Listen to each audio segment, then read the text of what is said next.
Mbak contone pripun contone? Iya.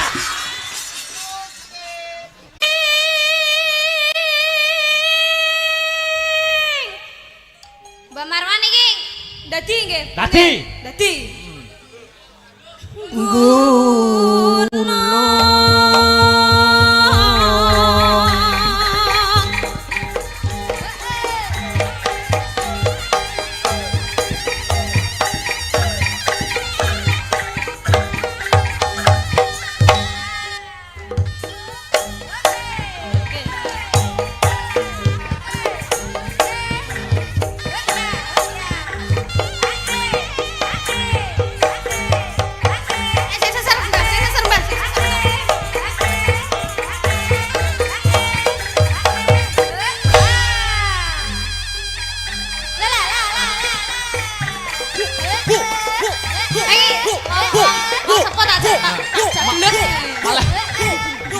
Malah kayak Chris John.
Cukup.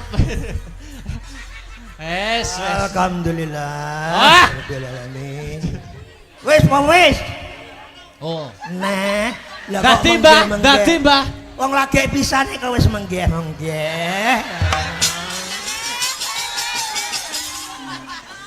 Lho. Mboten obat, Mbah. Lang dalang. Semaput, areke semaput. Dadi. Yo. Coba ditangleti. Syaratnya napa, Mbah? Nak. Sopo? Nikan umurmu piro, Nak? Nak. Sabar, Nak. Umurmu piro? Asalmu saka ndi? Jenengku Miranda Gultom. Coba ditangleti, Mbah. Napa syaratnya ben waras melih? Ben marasne syaratnya apa, Nak?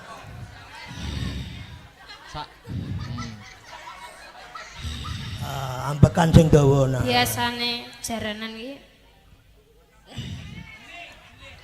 kembang wis ora usum. Usume menyan ya wis ra usum.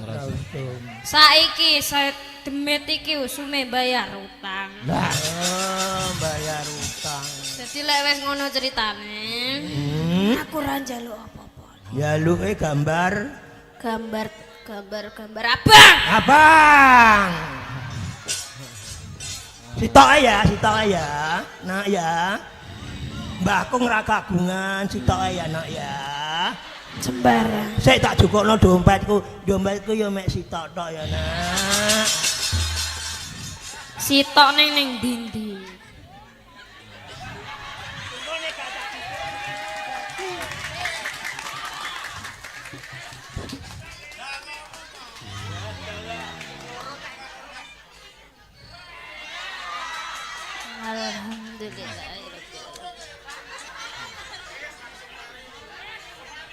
Langsung mari.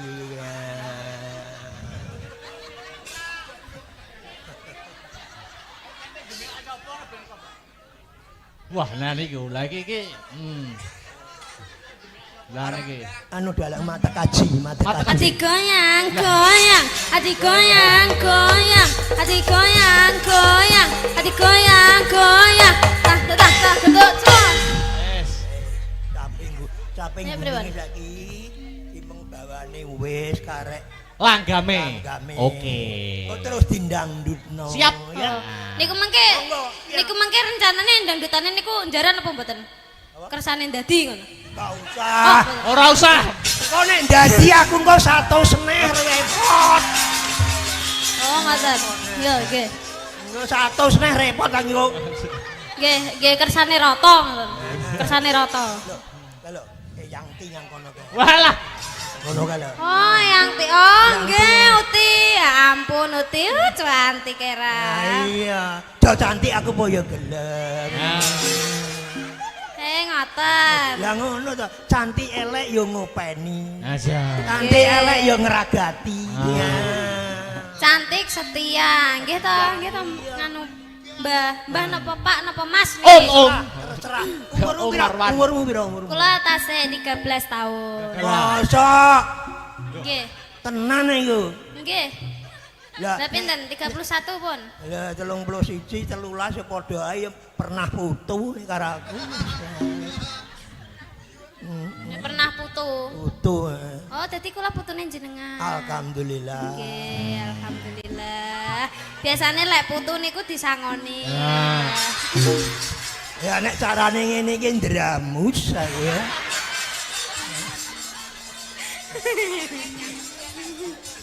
Yo, Nggih, langgame. Ati. Yo, langgame yo. Nggih. Nah, langgam yuk, buka celuk mau langsung. Langsung langgam niki. Lah Kurang bar to? dereng bar niki. Ora krung rasa aku. Nggih, lah niki tasih dadi malih. Wes ya. Mah. Kapok aku kapok. Loh, ampun kapok, nyangoni putune niku malah entuk Ganjaran. pahala. Ngono to. Nggih, niki jenenge sogatoh, Sedekah. Krana Allah. Nggih, krana Allah. Yuk, diterusne yuk. Nadyan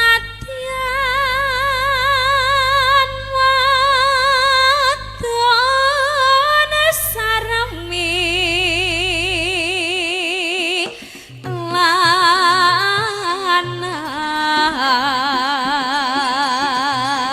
lanat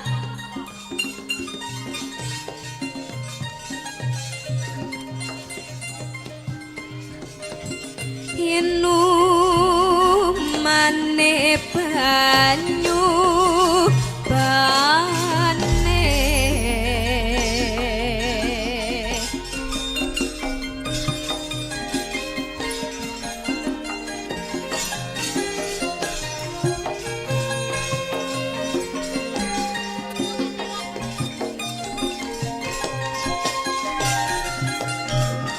Kalem-kalem bae nduk.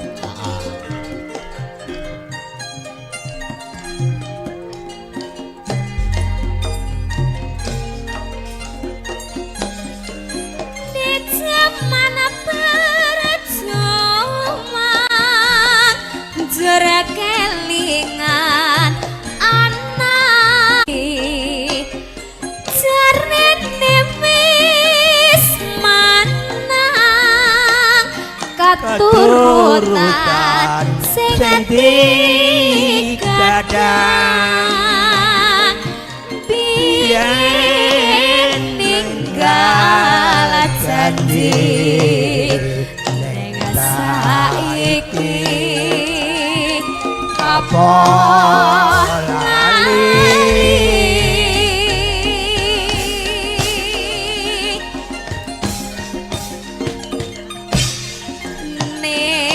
ning gunung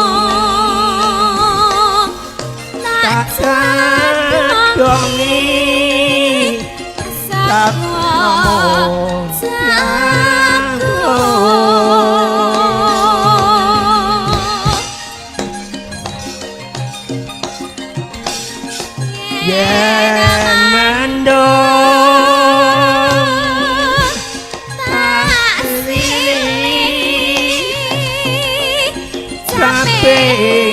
samping gunung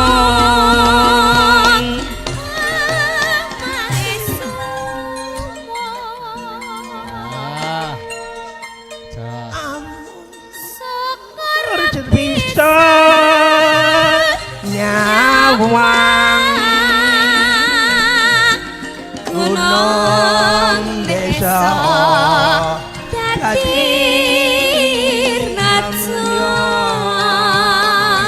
Dangdutnya Mas Aryo. Dene ora hilang Dene padha lara lopo Asta Brata Ayo Mbak, joget Mbak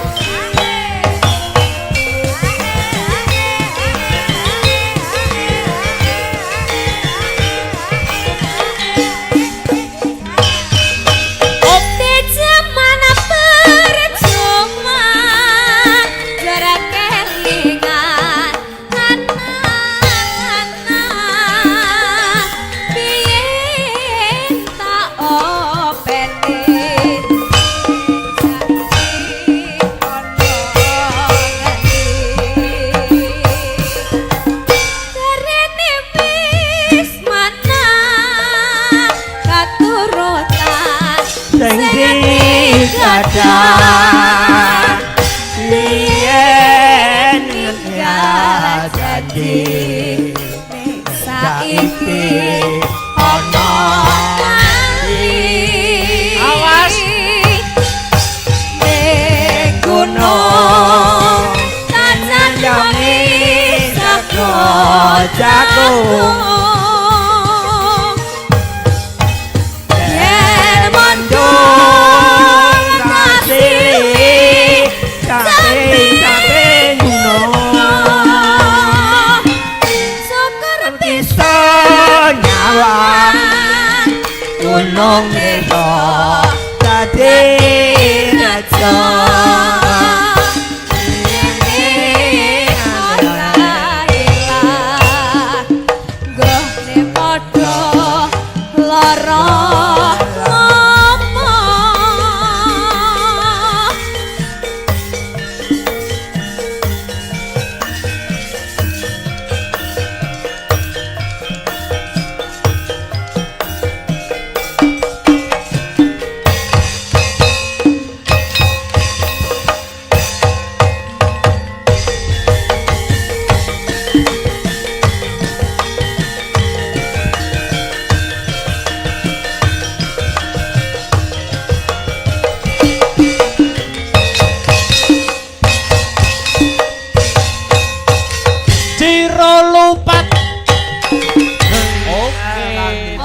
Nyuwun sewu Pak Lurah Werngotok ngenten nggih.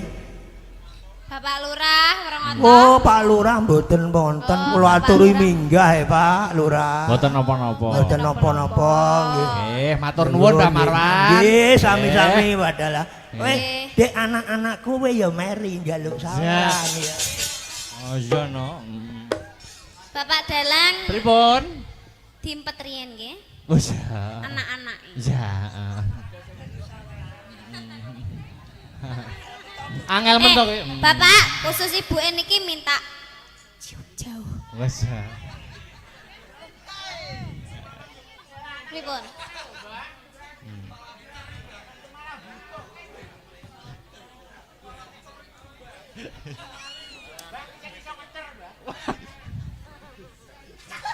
Cium jauh nah, cium jauh.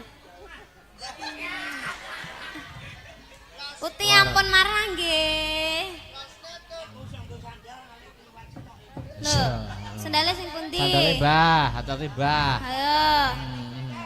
Oh, sendale kayak lho, mboten supe dalane, Pak. Oh, nggih, monggo. Kula terken apa pripun? Oh, sehat-sehat nggih, Bapak. Nggih, nyuwun pangestune. Atas-atas Pak, nggih. Alon Pak, alon. Mas aja mbok sekei spotan digoyang-goyang kok wonge mandek kon dalan. Ya. Nah. Wis ya. Atos-atos Mbah. Nggih, kalem mawon, kalem malem nggih, kalem. Nggih, Pak Mas Mas. Ya Allah. Aku lek musa wong apa jenenge wong tuwek ki. Luar biasa semangate Mbah Marwan dik niken. Wah, luar biasa. Tasik gembira ria tasik. Loh, luar biasa. Aku Hebat tak selingi maca surat ya, Dik. Nggih, monggo Mas. Iki. Sugeng dalu Pak Dalang niki saking Bu Warsi. Wajah. Nyuwun gending setunggal podang kuning, 2 lali janjine, 3 rengu. Matur nuwun Pak Dalang. Nah, ada lagi. Oh iki. Nyuwun gending saking Bapak Muroto RT 7. Nyuwun podang kuning, tembang kangen, lali janjine. Nah. Niki, pun jenengan milih sing pundi? Salah satu mengke tak kancani kok Sinten Astabrata. Milih sing pundi? Apa? Aku ki jane ada unek-unek yang aku sampaikan, Mas. Wah, iki. Apakah unek-uneknya? Lagune ki kesenenganku lagune jane. Oh, Aku ki pengen nyanyi, Mas. Oh, iya, Kete no. ingin nganane iki aku pengen nyanyi. Nyanyi yo nyanyi no, wajibe Sinden ki nyanyi kok. Nah, tapi aku pengennya duet. Duet apa? Duet ambek sampean.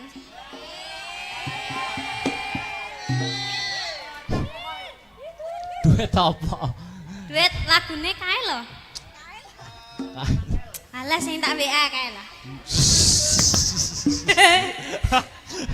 Iso ngono. Ceblok. Anu wis. Cokro kembang. Aja sing angel-angel aja.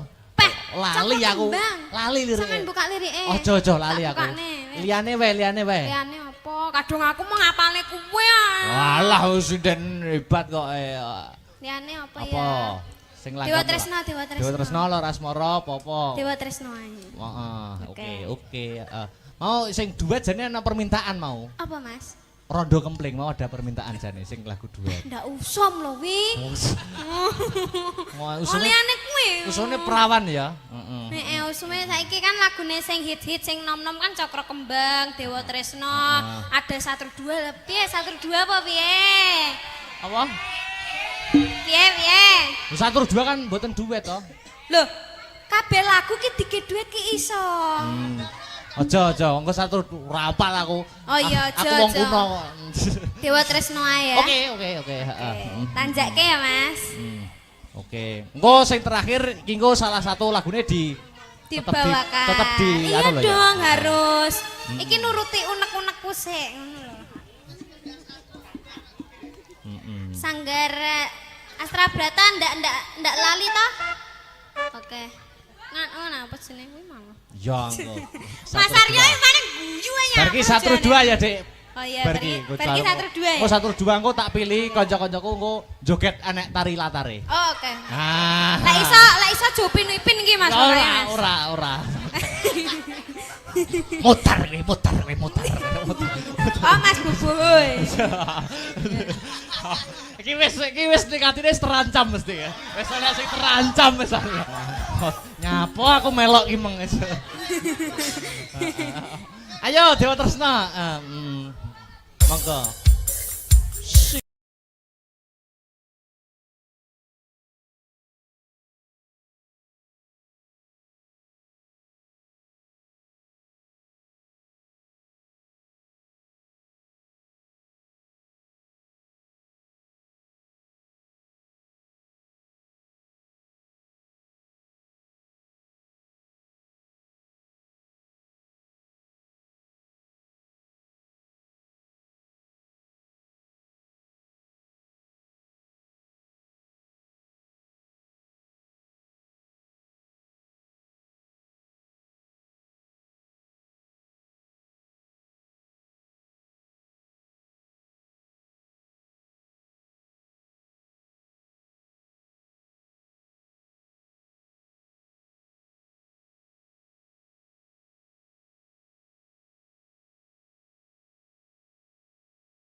Ora lali sepisan ngucapke sujud syukur marang kersaning Gusti Allah Subhanahu wa taala, Tuhan yang Maha Esa yang Widewasa ya, Nduk. Ngono ya, Mak.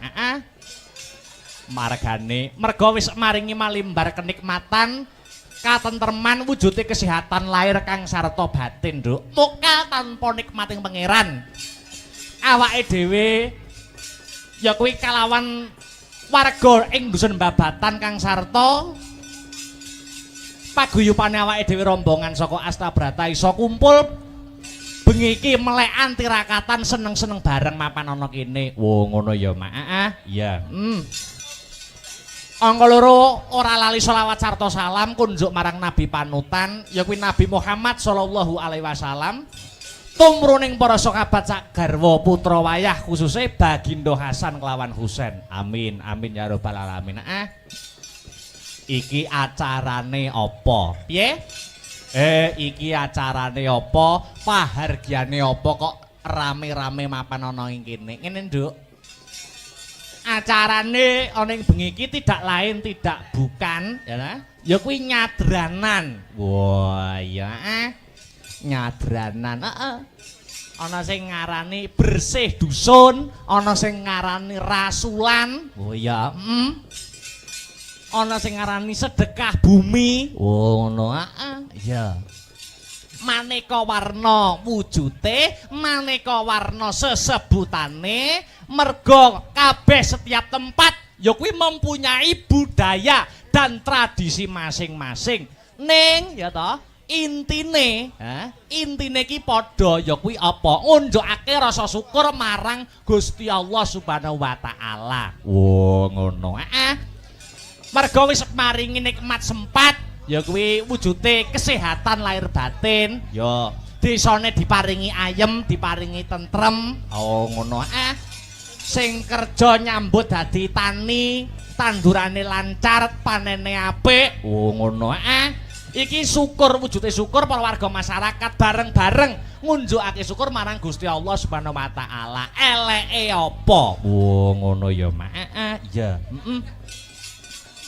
Iki pertama kali awake dhewe masuk ana ing babatan kene. Mulaku kula nuwun, Nduk. Oh ngono. Marang danyang-danyang kene. Wis ya. Danyange apa? Danyangi sing donyang. Oh ngono. Oh awake dhewe sowan komplit sak kanca Astabrata Group cedhak omah iki. Cedhak omah, Nduk. Lah iya, awake dhewe nggur mastrip kono kene kono ora ana setengah jam. Lah iya. Senadyan iki peraturan surat edaran tentang hiburan wayang kulit isih durung resmi tekse durung entuk izin sewengi iki engko isih setengah malam nanging awake dhewe ya patut bersyukur awake dhewe ya patut mengacungi jempol ya Mak. Bersyukur wajib, Nduk. Ngacungi jempol marang warga masyarakat kang mapan ana ing babatan kene. Ngono. Masalahe di tengah-tengah iki urung antuk keputusan izin ya tentang hiburan sing seperti sedia kala ning awake dhewe warga babatan khususnya isih diparingi kesempatan nggo nglanjutke tradisi ya kuwi tradisi nyadranan. Oh ngono. Mergo tahun-tahun yang lalu ya kuwi terhalang penyakit pagebluk COVID-19 atau corona. Wah, ngono. Sithik mboko sithik, step by step, Nduk. Ora masalah, ora masalah. Wah, iya.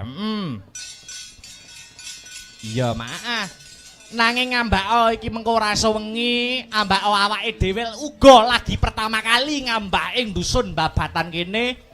Nanging tak akoni antusias warga masyarakat kang mapan ning babatan kene patut diacungi jempol kok, Nduk. Ngono ya, Mak. Penontone kebak luar biasa, hebat wiwit sore mau. Wah, ngono. Iki membuktikan membuktikan bahwa penonton khususnya ning babatan ki ora mung penonton hiburan, ora mung penonton wayang, ning uga pengamat wayang. Oh iya, iya ya, Mak. Iya. Sanggite dirungokke, sabete digatekke. Heeh.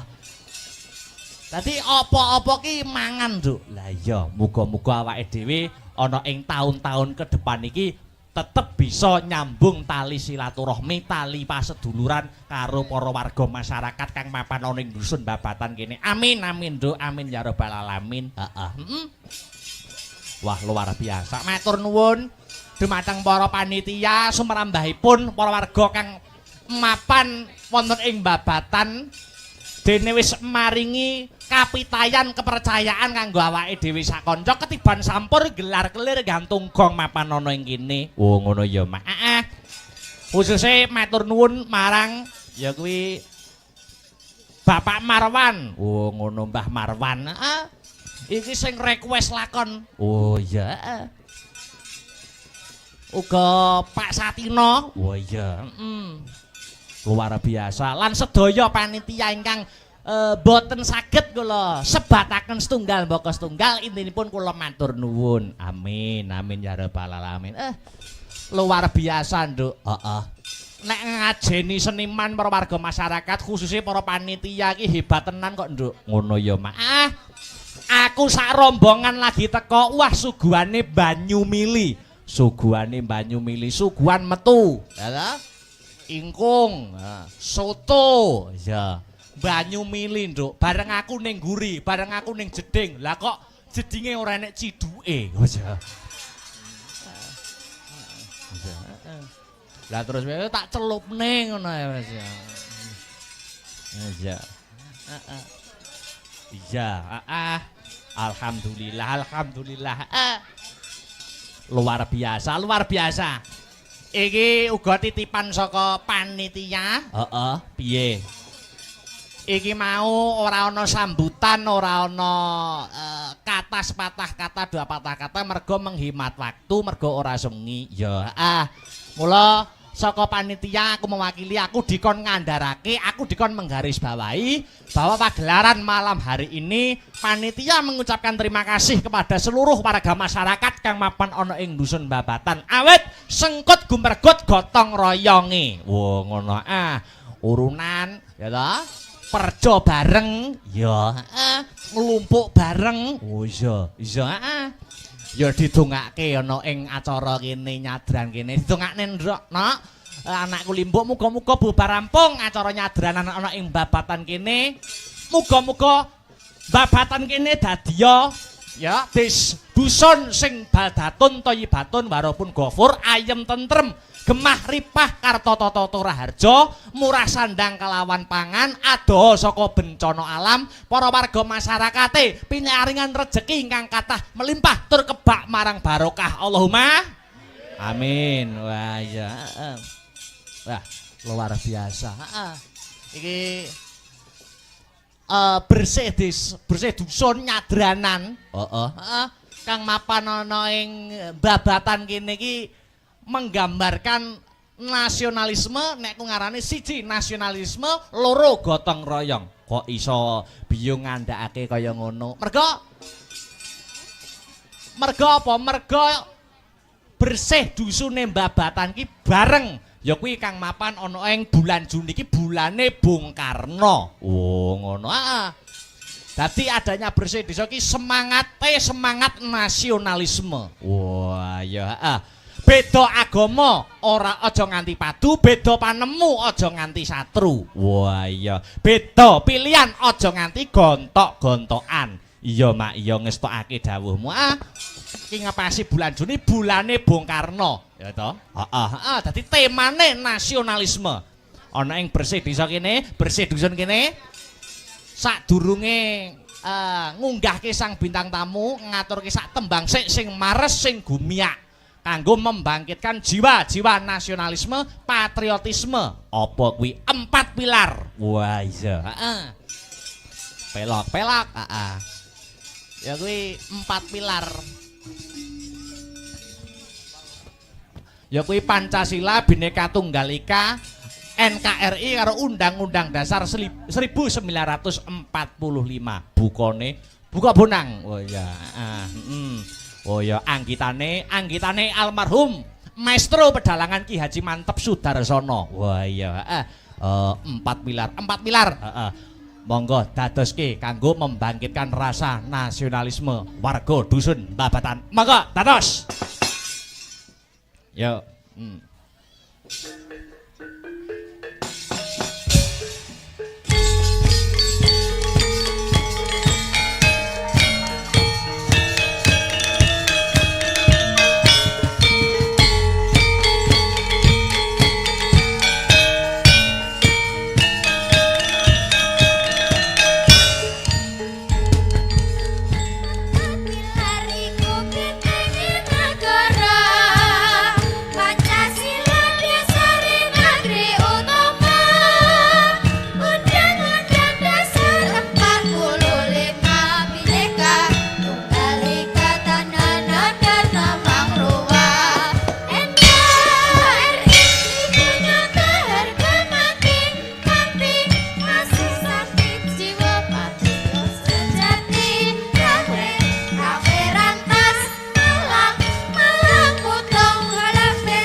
Coba Mas Aryo. Motor baris pantian atas dihabis.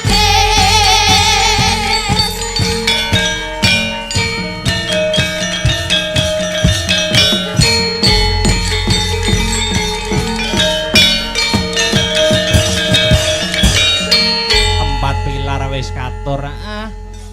Pagelaran pada malam hari ini di live streaming Asta Brata Media kelawan Radio Jos. Oh iya, Radio Jos ki orang nggo radio ning ya live streaming duwe akun YouTube. Oh ngono. Jadi penonton sing ora iso kepareng rawuh mrene iso lumantar live streaming. Oh iya.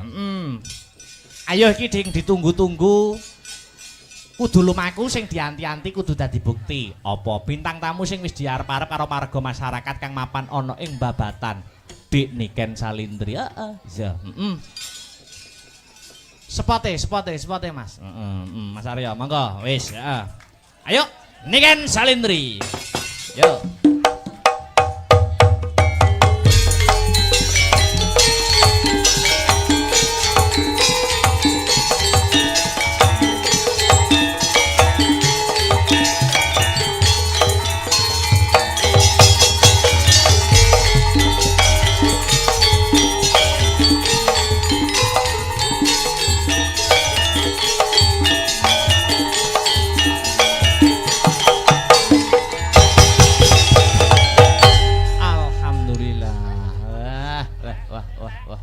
Miki dipegang, Dik. Cek 1. Musike tari ular. Cek 1. Mas, lek nggarap spot ki jane iki janjian sik ngono lho, Mas. Oh, ngono. Lah ngono nduk ngono. Ben ngerti mandeke ngono lho, Mas. Oh. Nggih niki saderengipun nggih sugeng dalu Mbak Cangen. Wilujeng dalu Dik Niken Salindri. Alhamdulillah pripun pawartosipun? Pripun kabare, pripun pawartosipun? Alhamdulillah sae Mas. Panjenengan pripun Mas? Alhamdulillah dongamu ya sehat wilujeng kebagas warasan. Nggih alhamdulillah saged kepanggih malih nggih Mas teng Desa Babatan. Kecamatane Nganjuk. Kecamatan Nganjuk nggih. Warung Otok nggih Mas. Warung Otok nggih. Betul, Warung Otok. Nggih, Warung Otok Nganjuk.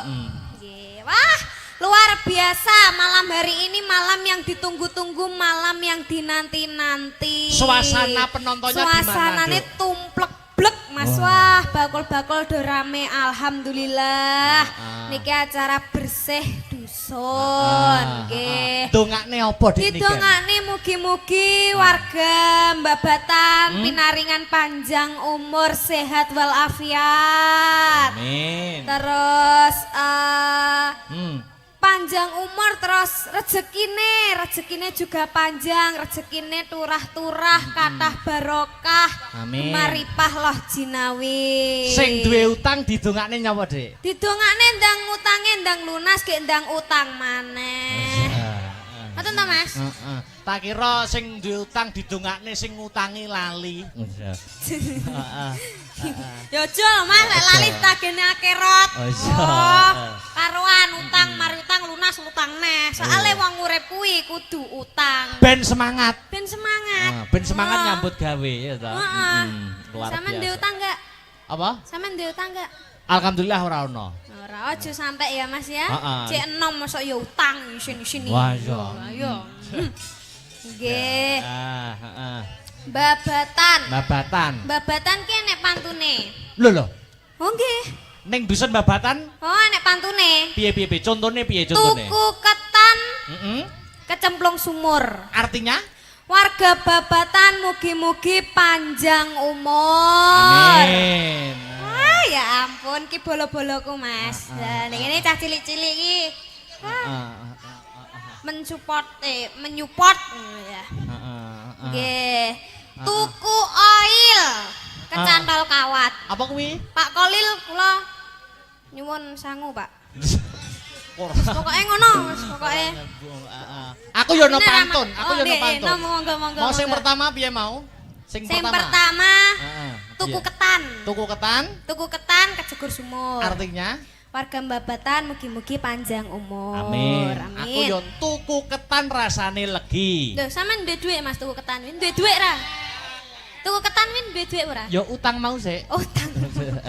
Tuku ketan rasane legi. Heeh. Warga di dusun Babatan mugi-mugi banyak rezeki. Amin. Amin ya rabbal alamin. Wah. Tuku ketan ning desa Bareng. Bareng.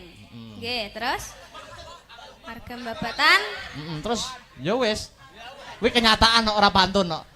warga Babatan mugi-mugi Ora, kuwi ora pantun. barengnya apa ya bareng? Kayak bareng. Mugi-mugi omahe tambah mentereng. Wah, ngono. Amin. Sing apik. Apa? Bisa apa? Apa Mas? Mas apa? Loh, di sini tuh kita ketekan Upin Ipin, Mas. Iya, Upin Ipin. Sampeyan ngerti Upin Ipin? Upin Ipin ini film di TV kae. Lah yo iki lho Upin Ipin. Loro gede-gede. Ngaturke matur nuwun terima kasih. Oh nggih ngaturaken matur suwun terima kasih. Ketua panitiae. Ketua panitia. Anu Wah. asmane Pak Marwan, Mbah Marwan. Oh asmane Mbah Marwan. Nah, uga Nggih. Pak Satino. Pak Satino, nggih matur suwun saged nimbali kula kalian grup Astabrata Amin. Media. Ah, luar Nggih, biasa. mugi-mugi donga dinonga nggih Bapak. Amin. Ah. Iki ngene Dik Niken. Nggih, pripun, Gandeng Mas? mau gak ana sambutane, ha ta? Nggih. Iki paling afdol nek Pak Marwan dan Nggih. Pak Satino ora ketang sepatah dua patah kata diaturi Minggah. wonten Oh, pepanggungan. nggih, nggih, nggih. Wah, monggo monggo Mbah Marwan. Wah ya, kali Pak Satino mungkin menawi ingkang berkompeten lintunipun badhe minggah monggo wonten ing sasana budaya. Sepati. Ayo, disambut Dik Niken. Tulung tok gak tong.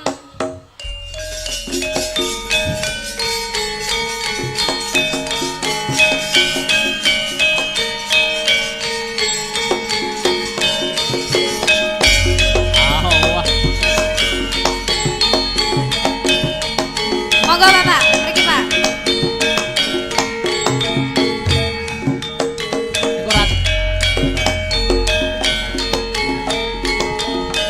Tekane besok.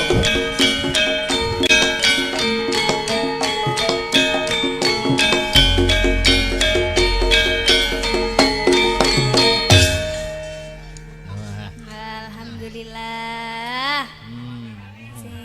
Sugeng dalu Bapak. Alhamdulillah sugeng dalu. Sugeng dalun. Kula sak tuwek kuwi dereng nate. Pripun, Mbah? Oh, sakmene tuweke dereng nate kepanggih kula, Mas. Oh, nggih alhamdulillah niki Alhamdulillah, kesempatan. Kesempatan saged yang kepanggih baik. nggih. Nggih. Bareng magnete Mbak Niki ini delok sing nonton bayo. Gak kena dipiyak.